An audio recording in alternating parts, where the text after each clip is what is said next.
추적 보도 후 김건희 씨의 도이치모터스 주가 조작 연루 의혹을 추적했습니다. 윤석열 후보는 수천만 원 손해보고 나왔다는 논리로 의혹과 무관함을 주장해왔죠. 2010년 1월부터 5월까지의 거래 내역도 공개했습니다. 하지만 저희가 기간을 넓혀서 확인해봤더니 김건희 씨의 관련 거래 계속 있었습니다. 특히 손해봤다는 금액 이상의 이익을 본 것으로 드러났습니다. 윤 후보가 전체가 아닌 일부 기간만 공개해 손해를 주장한 셈입니다. 내야 할 세금을 3년 지나서야 뒤늦게 낸 사실도 새롭게 확인됐습니다. 먼저 이윤석 기자입니다. 윤석열 후보는 도이치모터스 관련 의혹에 이렇게 해명했습니다. 그 당시에 도이치모터스라고 하는 것은 주가의 변동도 크지 않았고 저희 집사람은 오히려 손해보고 그냥 나왔습니다. 구체적으로 4천만 원 손해를 봤다고 주장했습니다. 주가 조작 선수가 계좌를 관리했던 2010년 1월부터 5월까지 거래 내역을 공개하기도 했습니다. 하지만 이 기간 외에도 관련 거래가 계속됐고 일부 수익을 본 것으로 확인됐습니다. 김건희 씨 세금 납부 기록입니다.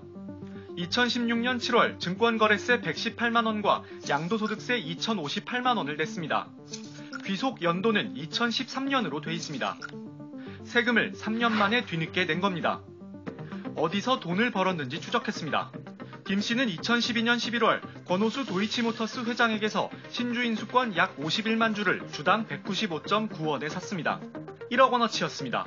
7개월 뒤 한 사모펀드에 약 43만 주를 주당 358원에 팔았습니다.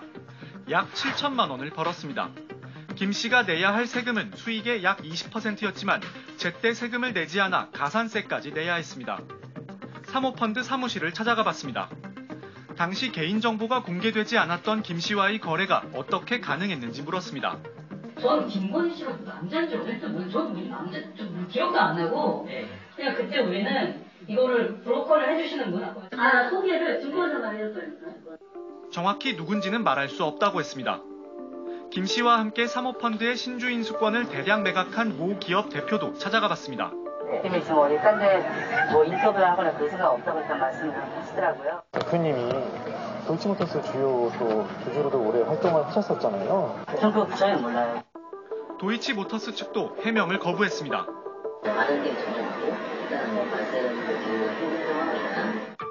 김 씨 사무실에도 여러 차례 찾아가 봤지만 도이치모터스 권오수 회장님과 주식 거래 때문에 온 거예요. 직접 해명은 거부했습니다. 윤 후보 측은 선대본부 차원에서 해명을 해왔습니다. 권오수 회장과의 관계에 대해선 확인해드려야 될 일이 아니라고 했습니다. 다만 일부 수익이 있었던 건 인정했습니다.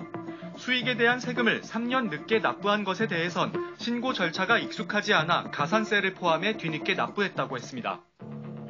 이와 별개로 김 씨는 2017년에도 도이치파이낸셜 장외주식 매각으로 1,000만 원 넘는 수익을 내고 양도소득세 등 관련 세금을 납부한 것으로 확인됐습니다. JTBC 이윤석입니다.